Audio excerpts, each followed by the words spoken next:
కన్నడ చిత్ర పరిశ్రమలో హీరోయిన్ గా కొనసాగుతూ అనంతరం తెలుగు చిత్ర పరిశ్రమకు పరిచయమైనటువంటి వారిలో రష్మిక మందన ఒకరు.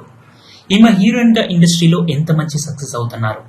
తెలుగులో కూడా వరుస సినిమా అవకాశాలు అందుకుని కెరీర్ పరంగా ఎంతో బిజీగా ఉన్నటువంటి ఈమెకు పుష్ప సినిమా ఎంతో పేరు ప్రఖ్యాతులను తీసుకుని వచ్చింది. ఈ సినిమా ఏకంగా పాన్ ఇండియా స్థాయిలో ప్రేక్షకుల ముందుకు రావడంతో ఈమె బాలీవుడ్ సినిమా అవకాశాలు కూడా దక్కి ఏనిమల్ సినిమాతో మంచి హిట్ ను సాధించుకుంది. ఇలా బాలీవుడ్ అవకాశాలు వరుసగా రావడంతో ఎంతో బిజీగా మారింది. ఇకపోతే తాజాగా రష్మిక గురించి ఒక వార్త వైరల్ అవుతుంది. రష్మిక ఒక స్టార్ హీరోని ఏకంగా 20 సార్లు కొట్టింది అంటూ వార్త వైరల్ అయింది.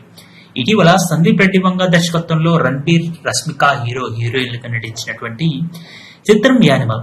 ఈ సినిమాలో ఒక సన్నివేశాన్ని చేయడం కోసం రష్మిక ఏకంగా 20 సార్లు కొట్టిందని ఒక వార్త ఇంటర్వ్యూ సందర్భంగా తెలియజేశారు.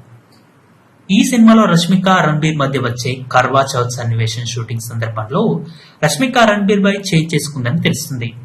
ఈ సన్నివేశంలో రష్మిక రణబీర్ కపూర్ ని ఒక దెబ్బ కొడుతుంది అనే విషయం మనందరికీ తెలిసిందే ఈ సినిమా చూసిన వారికి. అయితే ఈ షాట్ తీయడం కోసం దాదాపు 20 టేకులు తీసుకున్నారట. ఇక ఇలా 20 సార్లు ఆయన రష్మిక చెంపని కొట్టింది అంటూ తాజాగా ప్రణయరెడ్డి చేసినటువంటి ఈ వ్యాఖ్యలు వైరల్ అవడం జరుగుతుంది. ఆ సన్నివేశానికి అన్ని టేకులు తీసుకున్నారా, ఇది నిజంగానే అవమానం అంటూ ఆ మాటలపై కామెంట్స్ చేస్తున్నారు ఫ్యాన్స్. ఏదేమైనా ఇలా హీరోయిన్ చేతిలో ఇన్నిసార్లు తన్నులు తీయడం అంటే హీరోకి కూడా అవమానమే అంటూ పలువురు సినీ క్రిటిక్స్ ఈ విషయంపై కామెంట్ చేస్తూ ఈ వార్తని వైరల్ చేస్తున్నారు. ఈ వీడియో పూర్తిగా వీక్షించినందుకు ధన్యవాదాలు.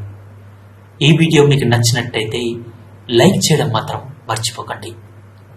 కామెంట్ చేసి మీ యొక్క వాల్యుబుల్ ఇన్ఫర్మేషన్ ని మాకు తెలియజేయండి. షేర్ చేసి మీ ఫేస్బుక్, వాట్సాప్, ట్విట్టర్ కమ్యూనిటీకి మా వీడియోని పంచుకోండి.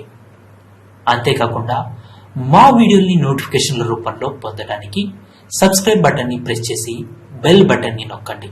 Thank you for watching.